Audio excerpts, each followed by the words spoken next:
Hey everybody, it's Oldskulenerd. Welcome in. Today is a momentous day. Why? A lot of the history nerds and the Sabaton metal nerds have been waiting for this particular time for 5 years. About the time that I started this channel, a certain band from Sweden did a song. It's called Bismarck. This is the record, the actual vinyl of that song. This was given to me by one of you back in the day. It is one of my prized possessions, the vinyl of the song Bismarck. Now, what does it have to do with today? Well, not a lot, except for the fact of, one, Sabaton finally got around to doing the other infamous battleship of World War II. There was one in the Atlantic, the Bismarck, okay? And there was one in the Pacific, the Yamato. Now, very similar stories, both tragic tales. And of a time where great behemoths of the oceans, their time had already passed them by before their greatness was ever realized. Now, I want to do a reaction. There's a couple things on this particular video and song I need to make point of, but what we're gonna do is, I'm gonna try to do two things. I'm gonna try to enjoy this reaction with you.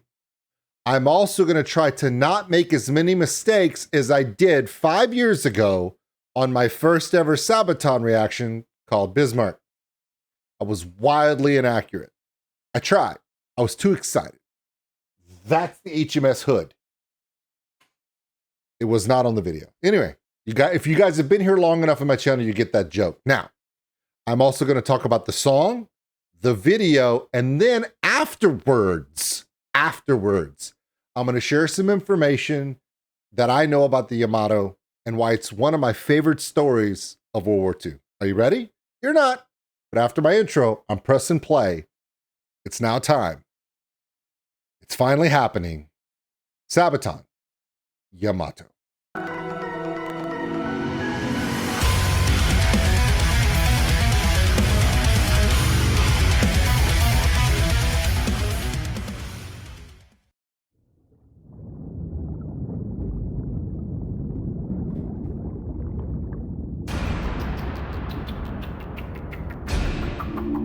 He lost his sunglasses.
Smoke and flame, what a start.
It's so good.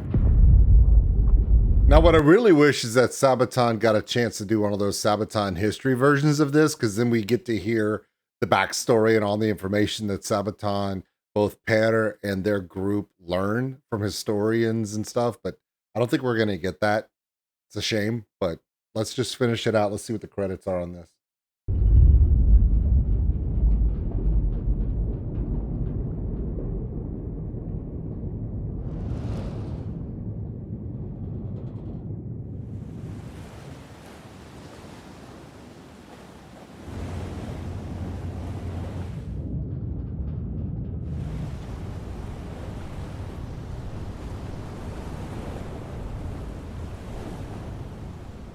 There you go. All right. So I was kind of wondering if they were going to show it in the in here. I'm seeing all the different producers and special effects and actors and supervising effects and things like that. And they showed the written and directed by the written. I don't know of anything that was written in the video, unless it was like some of the Japanese commands and stuff, and was Olga who directed the video and stuff. But and it has all the different licensing and all this stuff ahead of visuals and stuff, and it's very very good stuff. And of course, here's your vocals, bass guitar. There's Per and Joakim and Chris and Thob and Hans, and here's the tour manager and the band photographer. It's great the band videographer gets to be on there. Here's the thing. The Yamato. What an epic video. I'm so excited. It's another one of those collaborations that when Sabaton does it visually, it's just some of their best stuff. Why? Wargaming.net. Yes, the creators of World of Warships. They were integral in making this video, or Bismarck, so amazing it fooled me. Having that same engine and graphic representation of the battleship is very, very, very important. It makes it iconic. It's awesome. Now, some of you are like, man, this song reminds me of Old Sabaton, and it should. The lyrics are written by Per, the bass player and leader of Sabaton. He has such a love of capital ships and the history of navies. If you ask Per, one of his favorite songs of all Sabaton songs is Dreadnought. And he fell in love with going to the USS Texas over in Houston, Texas, the last of the dreadnoughts that is still afloat. Absolutely loved it. He loved making Bismarck.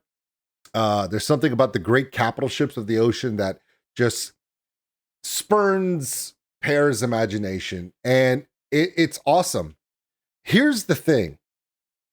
A lot of people are loving this song and they're thinking, oh my God, it's like Sabaton is doing some stuff they used to do back in the past.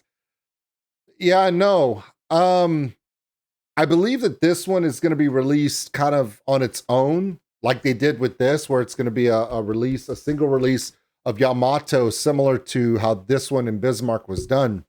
The song, the lyrics are written by Per.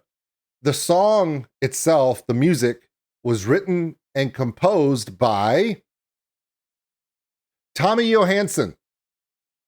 It was the last song that he kind of worked when he was part of Sabaton. So if it has that OG Sabaton feel that's kind of like back in the day, Tommy just did that amazing Swedish power metal that he's known for. So that's where you have that kind of chanting kind of vibe. That's why it works.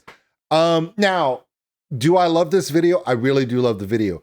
Does it tell a lot about the Yamato? No. But literally, it is a time capsule of the Yamato's last moments. Now, unlike my video, my reaction to the Bismarck, I am not going to try to give a whole bunch of specific information that, of course, all of you are going to refute, dispute, and make me look like a dumbass. I'm just going to give you some overviews of stuff that we have confirmed. A lot of the record, the history, the events, and photography of the Yamato were eliminated by the Japanese government during World War II once she was destroyed. but some diary entries and some written documentation and memoirs of fleet admirals, government officials, and the sailors kind of give us more of an idea of what happened to her and why some of the things occur about her. This is a photograph from the Yamato Museum in Japan. This is a 1/10 scale model. Look at the guy taking a picture. That's how big it is. Basically, you could float it, put an engine on it, and you could put about 20 people riding on this bad boy. This is how epically honored this ship is. Now, the Yamato and her sister ship, the Masashi, were built in the 1930s. Their keels were laid well before World War II, but it was during the time where Japanese national expansion began in the Pacific. And the idea of the Yamato, and the name means great harmony, is a symbol of force perspection, like force perspective, putting forth the emblem of the might of Japan out to other places. I'm going to give you an analysis and a little bit of a thing to kind of get you into the mindset of why this was important. Number one, have you ever seen Star Wars? Okay. Do you realize that the story of the characters of Star Wars is a Germanic hero's tale, the classic Germanic hero's tale? But the symbolic nature of the Empire, how they did their ships and how they did their military aspects of the Empire in Star Wars, comes from Japanese mythology. And during the turn of the century, after World War I, the Japanese nationalistic vibe and their demeanor and their philosophy was, we're going to project power and we're going to instill fear in our enemies to a point where they won't want to fight us. Yamato, the Yamato's idea was to be a symbol that when they showed up, similar to a United States aircraft carrier battle group now, if the president of the United States or this country or this diplomat, and they're talking a bunch of crap back and forth, it's all a bunch of talk. But the second a U.S. carrier battle group moves into the region, everyone's like, oh, crap. That's the idea. It's such an imposing idea that we do it now. When America or another country or these countries are like bickering and stuff, and America moves B-52s to a base close to there, that's called force projection. And the idea behind it is B-52s are only devastating after you have air superiority because they're very old. They carry a lot of bombs, but they just look imposing. It's the B-2s and B-21s you got to worry about. They're stealth bombers. The B-52, you can see it from the moment it takes off, but it's all about the visual of it. It's political as well as military. Now, is there a reason why it had 18.1 inch guns? Yes, it's the largest naval caliber projectile weapons ever put on a ship. Why would you do that? Is it practical? It is not. Is it imposing? Yes. It's 71,000 tons fully loaded. That's 20,000 tons more than our largest battleship of the North Carolina and the Wisconsin class and the New Jersey class. It's 20,000 tons more. When you look at it from the sky, it's so fat. It's so wide. It's imposing to see. And here's the idea behind the Yamato. The Japanese Navy believed, and the military of Japan really fell into a philosophy of a decisive conflict of such immense power projection that if we win such a devastating battle and this ship shows up at your enemy's coastline, any enemy would immediately capitulate and sue for peace because they don't want to fight anymore. That was the prevailing thought process of that time. And even the great Admiral Yamamoto, who was educated, went to Ivy League schools in America, realized that the American military might, their production, their industrial might could never be matched by Japan. He knew that if America got into a war mode, Japan would never win. He knew that. He said it many, many times, and nobody believed him. It didn't matter. But he truly believed one thing that we notice even more now, that if the American public got news of a decisive, crushing defeat, that the American public, because our country is a constitutional republic, that the public themselves would see such devastation that force projection like the Yamato and the massive number of aircraft carriers would instill such an overwhelming fear that the Americans would be like, no, we don't want to fight that. You can just have Hawaii, Australia, good luck. Japan, we don't even want to mess with that. It's not worth it. They really believe that. And they believe that if they could do that, there would be no reason for America to become into war mode. Is what they didn't want. Now, if things had been different, okay, at the time, people think that Japan built the Yamato and the Musashi, her sister ship, to be super battleships to fight other battleships. That was not the case. Remember, Japan had already adopted the aircraft carrier as the pinnacle of force projection before we ever did. That's why they had many, many, many aircraft carriers compared to us. They knew the power of air power, making other vessels like battleships obsolete. But what they really believed was the entire plan for the attack on Pearl Harbor was not only to sink America's battleships, but they really wanted to catch the Yorktown and the Enterprise in port.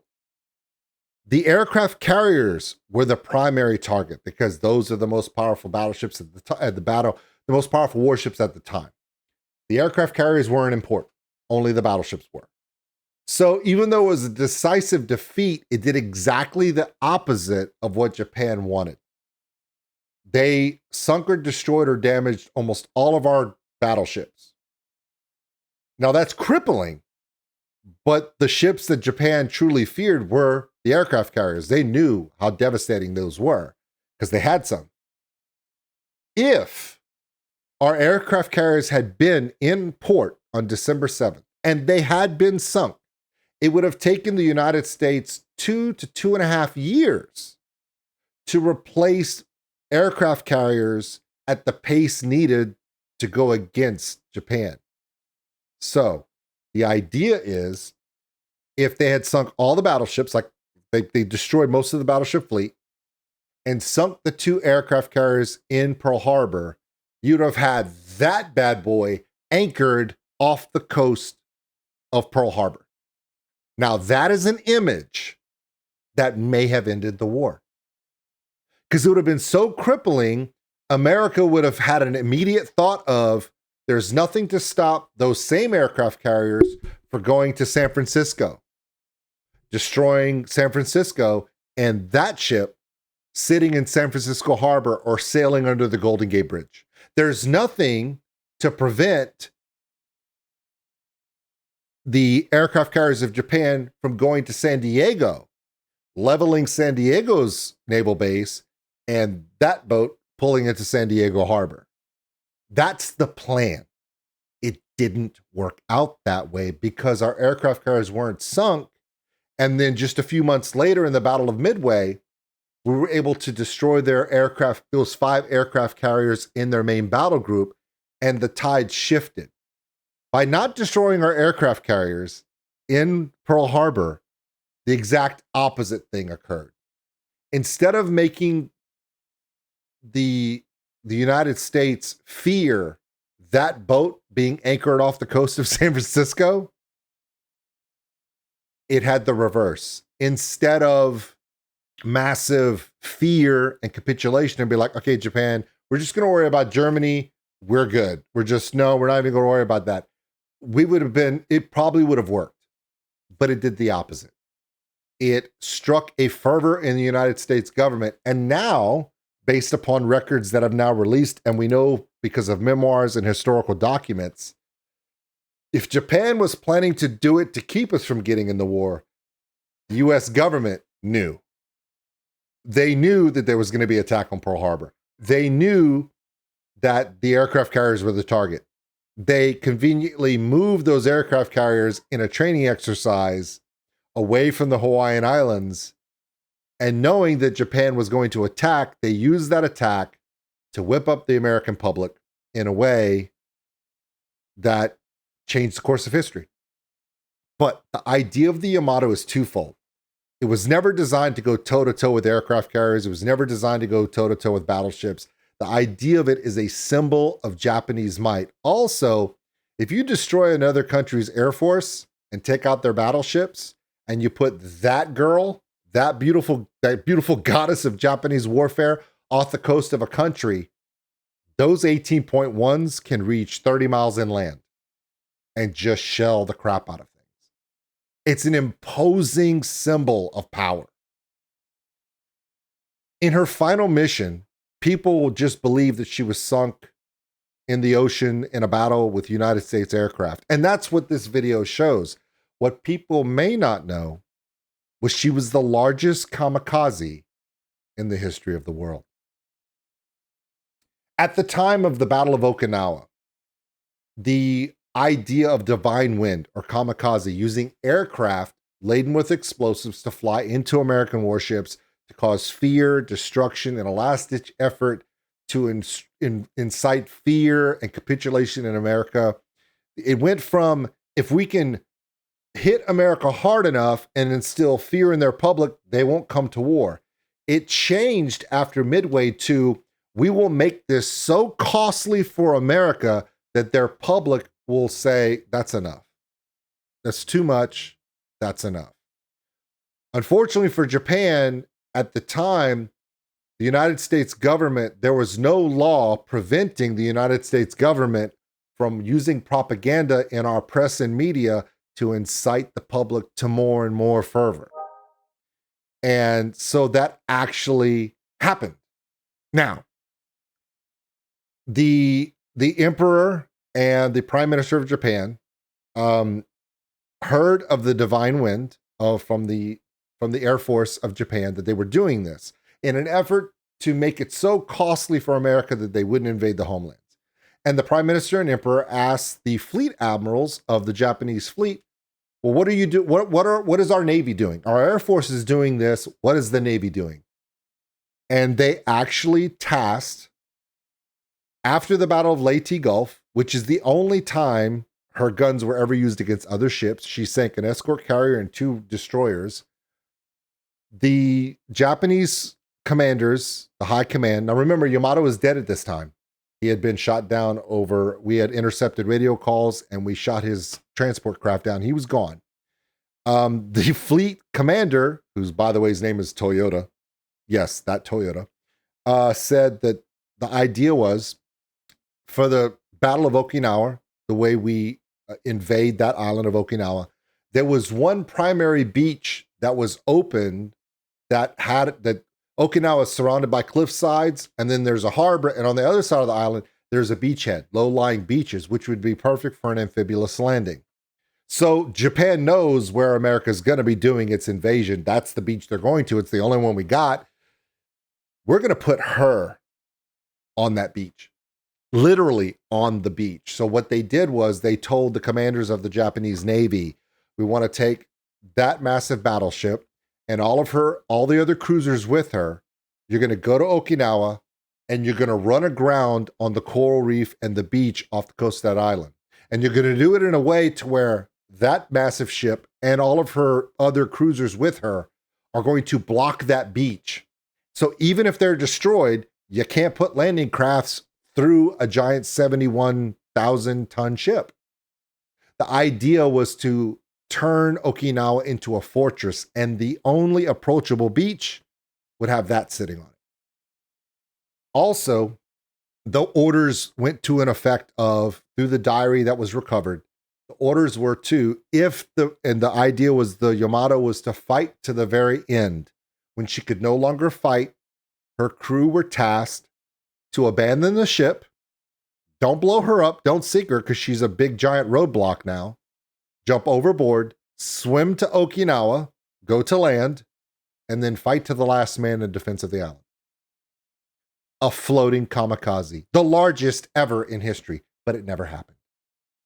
At the time, the Japanese Naval Air Force was depleted, and all of the Air Force were designated to kamikaze attacks. So the one thing the Yamato didn't have, and even though she had been updated just a year earlier with extra anti-aircraft guns, she was still very susceptible to air attack. Her and her battle group, roughly 80 miles off the coast of Okinawa, was detected by an American submarine. That American submarine radioed in the open to every American ship, there she is. And within 4 hours, she was set upon by the Carrier Task Force 58th's Air Wings. Torpedo bombers, dive bombers, and fighters overwhelmed her, and she was hit by multiple torpedoes. She rolled over to her starboard side, and at some point, one of her boiler's fires had penetrated a bulkhead and hit her forward magazine between the upper castle, the upper superstructure tower, this middle range 12-inch cannon right behind her second turret, and she broke in half. She broke in half under the water. There was an explosion, and they found her just in the last 20 years, by the way. And they found her in two pieces.